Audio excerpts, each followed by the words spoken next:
আচ্ছা, আমরা এই ভিডিওতে যে কাজটা করব, আমরা শুরুতে আমাদের প্রজেক্ট রিলেটেড কিছু যে জিনিসগুলো আমাদের হেল্প হিসেবে লাগতে পারে, তোমরা যারা প্রজেক্টটা করতেছো, প্রজেক্টের জন্য জিনিসটা কাজে লাগতে পারে, তো সেই জিনিসটা নিয়ে আমরা আলোচনা করব।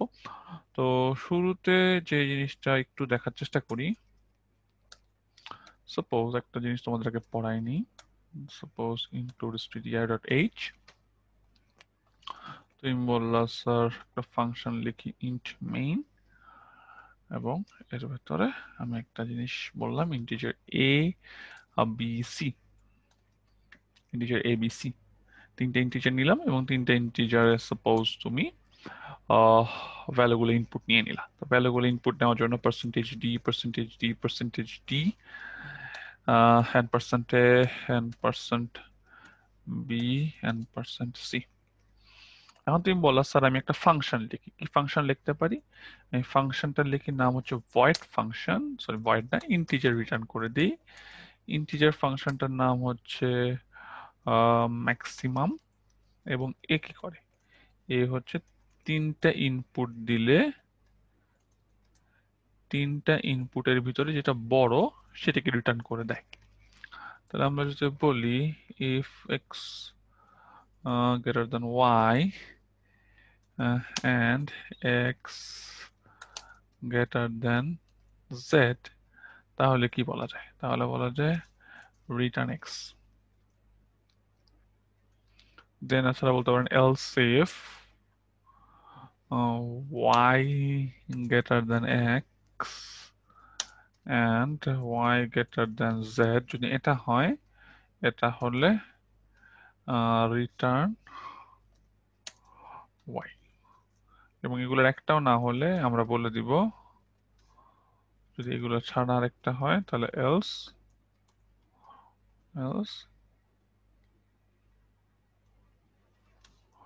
Return Z. এই পার্টটা আমার কাছে মনে হয় আমরা মোটামুটি ক্লিয়ার, বা সবাই আমরা এই জিনিসটা জানি, এটা অনেক আগে থেকে করে আসতেছি। এখন তুমি বলতে পারো স্যার এই এত সহজ জিনিস এখন দেখাচ্ছেন কেন? একটা জিনিস বোঝানোর জন্য দেখাচ্ছি। তুমি বলতে পারো স্যার আমি যদি বলি ইন্টিজার ম্যাক্স, ম্যাক্সের ভিতরে ম্যাক্সিমামের ভিতরে পাঠাই দিলাম থাকে এ বি সি, এবং আমি কি করলাম বলেন দেখি, আমি প্রিন্টএফ পার্সেন্টেজ অফ ডি দিয়ে কারণ ভ্যালুটা প্রিন্ট করে দিলাম, ম্যাক্সের ভ্যালুটা প্রিন্ট করে দিলাম। এখন জাস্ট রিটার্ন জিরো দিয়ে দিই, রিটার্ন জিরো। আমরা যদি এটা রান দিই, রান দিলে আমার কাছ থেকে তিনটা নাম্বার ইনপুট যাবে, দিলাম ধরো 12, 40, 45, সে 45টাকে রিটার্ন করে দিল। এখন তুমি বলো স্যার আসলে ব্যাপারটা কি? ব্যাপারটা আসলে এই যে ফাংশনটা আছে, ফাংশনটা তো আমরা লিখছি। এখন ক্লাসের শুরু থেকে আমরা অনেক হেডার ফাইল ব্যবহার করছিলাম, যেমন মনে আছে কিনা যে আমরা ইনক্লুড ম্যাথ.h ইউজ করতাম, এবং ম্যাথ.h এর ভিতরে এরকম অনেকগুলো ফাংশন লেখা ছিল, যে square root function, power function, এরকম অনেকগুলো ফাংশন ছিল, আমি স্ট্রিং এর ফাংশন পড়ছিলাম। এখন তোমার মনে হতে পারে না যে স্যার আমি আমার নিজের নামে একটা হেডার ফাইল খুলতে পারি। তো নিজের নামে তুমি যদি একটা হেডার ফাইল খুলতে চাও, তাহলে যে কাজটা করতে হবে, তুমি একটা নিউ যাবা, নিউ এর ভিতরে একটা এমটি ফাইল খুলবা, এবং একটা জিনিস মনে রাখতে হবে, কি যে কোন জিনিসটা মনে রাখতে হবে, সেটা হচ্ছে যে স্যার আমি যে এমটি ফাইলটাকে খুলবো, সেটাকে যখন আমি সেভ দিব, সেভ দেওয়ার সময় এটা রুল থাকবে হচ্ছে, যেমন আমি যদি এমটি ফাইলটার নাম দিই ধরো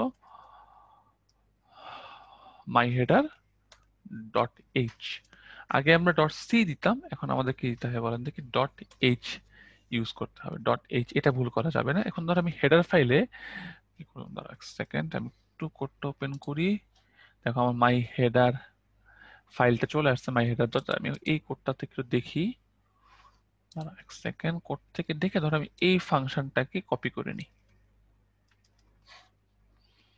এই ফাংশনটাকে কপি করে নিই, আমার একসাথে দুইটা ট্যাব ওপেন হচ্ছে না কেন জানি। তাহলে আমি বললাম যে আমার মাই হেডারের ভিতরে আমি আমার এই ম্যাক্সিমাম যেই ফাংশনটা ছিল, ফাংশনটা লিখে ফেললাম। সো আমি এটাকে ক্লোজ, সেভ দিয়ে দিলাম, রান করার তো কিছু নেই, হেডার ফাইল তো রান করা লাগবে না। সো মাই হেডারের ভিতরে এটা লিখে দিলাম। এখন আমি যদি ওপেন করি, ধরো আমার সিএসসির ভিতরে গেলাম, আমার সেকশন বি প্রজেক্ট ফোল্ডারে গেলাম, প্রজেক্ট ফোল্ডারে তুমি দেখতে পাচ্ছ মাই হেডার ডট এইচ আছে, আর আমি প্র্যাকটিসটাকে ওপেন করলাম।